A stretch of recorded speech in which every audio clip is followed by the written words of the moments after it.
अस्सलामुअलैकुम वरहमतुल्लाहि वबरकातुहू। दोस्तों, आज की इस वीडियो में हम क़ैद जमीयत हज़रत मौलाना फ़ज़लुर रहमान साहब की सियासी ज़िंदगी पर रोशनी डालेंगे और आपको बताएंगे कि मौलाना साहब ने कब सियासत का आगाज़ किया था और उस दिन से लेकर आज तक किन किन मराहिल से गुज़रते आए हैं। तो वीडियो शुरू करने से पहले उन तमाम दोस्तों से दरख्वास्त है जिन्होंने अभी तक हमारा चैनल सब्सक्राइब नहीं किया, प्लीज़ हमारा चैनल सब्सक्राइब कर लें ताकि हमारी हर आने वाली वीडियो बर वक्त आप तक पहुंचती रहे। और अगर वीडियो पसंद आए तो लाइक और शेयर भी ज़रूर कीजिए। भाइयों, अव्वल तो ये बात ज़हन नशीन फरमा लें कि मौलाना फ़ज़लुर रहमान की सियासी ज़िंदगी एक ऐसा तवील मौजू है कि जिस पर कई कई घंटों की वीडियोज़ बनाई जा सकती हैं, लेकिन इस वीडियो के अंदर हम मुख्तसरन मौलाना साहब की सियासी ज़िंदगी पर नज़र दौड़ाएंगे।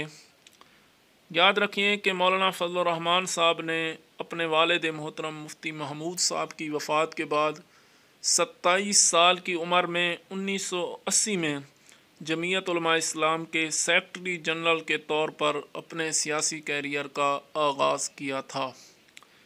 मौलाना साहब का आगाज़ सफ़र बहुत मुश्किल मरहला था, क्योंकि मुल्क में उस वक़्त मार्शल लॉ सख्ती से नाफिज था, सियासी सरगर्मियों पर बिल्कुल पाबंदी थी और मुल्क की बड़ी सियासी शख्सियात या तो जेलों में बंद थीं या ख़ुद साख्ता जलावतनी की ज़िंदगी गुजार रही थीं।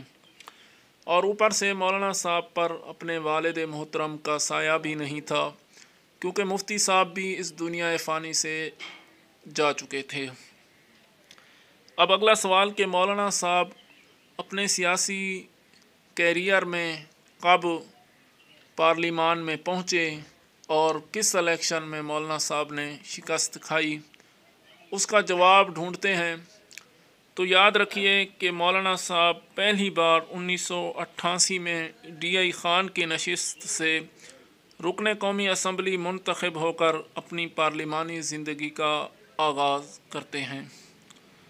उसके बाद अगले इंतखाबात 1990 में हुए, जिसमें मौलाना साहब कामयाबी हासिल न कर सके।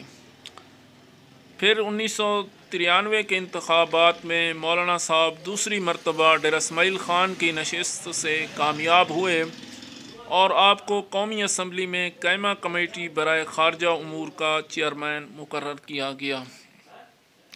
अगले इंतखाबात 1997 में हुए, जिसमें मौलाना साहब एक मरतबा फिर शिकस्त खा गए और असम्बली में न पहुँच सके।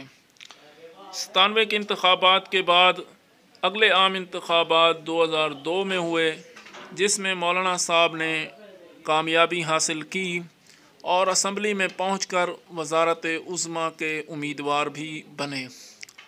वज़ारत उज़्मा के इंतखाबात में मीर ज़फ़रुल्लाह ख़ान जमाली का मुकाबला किया और जमाली साहब सिर्फ़ एक वोट की बरतरी से मौलाना साहब को शिकस्त देकर वज़ीर आज़म मुकर्रर हुए और मौलाना साहब अपोजिशन लीडर मुंतखब किए गए। बाकी उसके बाद अगले इंतखाबात 2008 में होते हैं, जिसमें मौलाना साहब कामयाबी हासिल करते हैं और 2008 के इंतखाबात के बाद असम्बली में पहुंचकर मौलाना साहब को पहली मरतबा कश्मीर कमेटी का चेयरमैन मुकर्रर किया जाता है। और उसके बाद 2013 के इंतखाबात में मौलाना साहब कामयाबी हासिल की और कश्मीर कमेटी के चेयरमैन बने। अगले इंतखाबात 2018 में हुए, जिसमें मौलाना साहब एक मरतबा फिर शिकस्त खा गए। ये तो थी मौलाना साहब की अपनी सियासती ज़िंदगी में शिकस्त और कामयाबी का अहवाल कि कब और किस इलेक्शन में कामयाब हुए और किस इलेक्शन में शिकस्त का मुंह देखा। इसके बाद एक एतराज़ जो किया जाता है आम लोगों की तरफ से, उसका जवाब भी आपके सामने आ गया होगा कि कहा जाता है जी मौलाना साहब पहली मरतबा असम्बली से बाहर हुए, इसलिए मौलाना साहब 2018 के इंतखाबात के बाद शोर कर रहे हैं।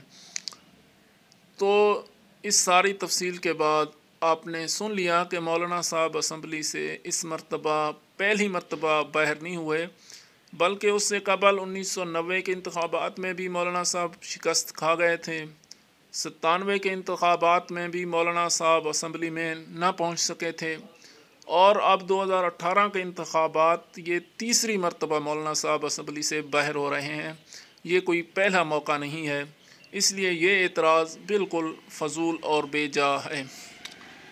اور اس کے بعد ہم آپ کو بتاتے چلیں کہ مولانا صاحب اپنی سیاسی زندگی میں، بلکہ اپنی بچپن سے لے کر آج تک مکمل زندگی میں بھی نصف درجن سے زائد مرتبہ جیلوں کا رخ بھی کر چکے ہیں۔ نصف درجن سے زائد مرتبہ مولانا صاحب جیلوں میں جا چکے ہیں، اور کئی مرتبہ نظر بندی کی زندگی بھی گزاری ہے۔ یعنی کہ مولانا صاحب ہر قسمی حالات کا سامنا کر کے یہاں تک پہنچے ہیں۔ اور یہ تو تھی مولانا صاحب کی زندگی کا مختصر احوال۔ دعا ہے اللہ پاک مولانا صاحب کی عمر میں برکت عطا فرمائے، اور مولانا صاحب کو اللہ پاک عمر خضر عطا فرمائے، ان کی علم، عمر اور عمل میں اللہ پاک برکت عطا فرمائے۔